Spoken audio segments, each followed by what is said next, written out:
Mental illness continues to be an ongoing problem, especially in jails and prisons, in which inmates are not being treated accordingly. An organization known as the Human Rights Watch reports that 56% of state prisoners and 45% of federal prisoners suffer from a history of mental health problems. In general, the United States prisons are home to 10 times as many mentally ill as in state hospitals. These following stories can be used to justify the extent in which mental illness is a recurring problem in prisons. Michael Tyree, who suffered from bipolar disorder, had not been treated properly during his time in prison and furthermore was beaten to death by 3 correctional officers. Reginald Murray, a man who suffered from extreme paranoia, also experienced mistreatment in prison. His family claims that once he was finally transferred to a mental institution, his symptoms subsided tremendously, and the fear of being roughed up by the nurses, which he was seeing as correctional officers, began to fade.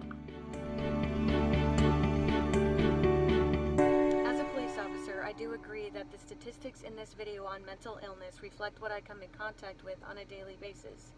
Mentally ill people are 10 times more likely to be behind bars than in a mental hospital. This is due in part to a lack of proper resources to handle our mentally ill population.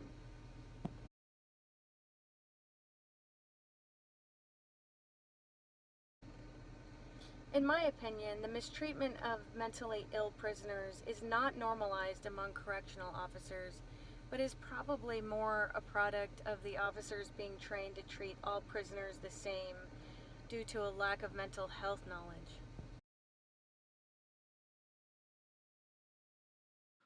Beginning in the late 1970s, a series of murders occurred within Supermax prison walls, specifically by criminals by the names of Thomas Silverstein and Clayton Fontaine.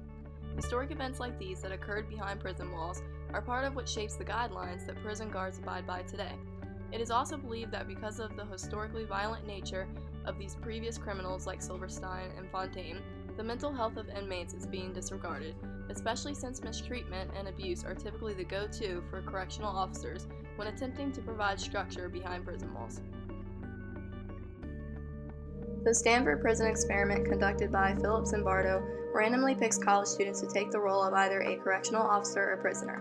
This experiment shows how the punitiveness among correctional officers, which are their views towards punishment, affects the treatment of the prisoners. This experiment is an example of just how mentally disturbing a prison environment can be for your average individual, and furthermore concludes that putting an individual with mental illness in the very same environment could easily worsen their condition. In this short clip, Zimbardo explains the effect of the experiment on the students in the prisoner role. Prisoner 819 did. That night he had a breakdown. Every day after that, another prisoner broke down in a similar way. Broke down, extreme stress reaction. We released another one on Tuesday, Wednesday, Thursday.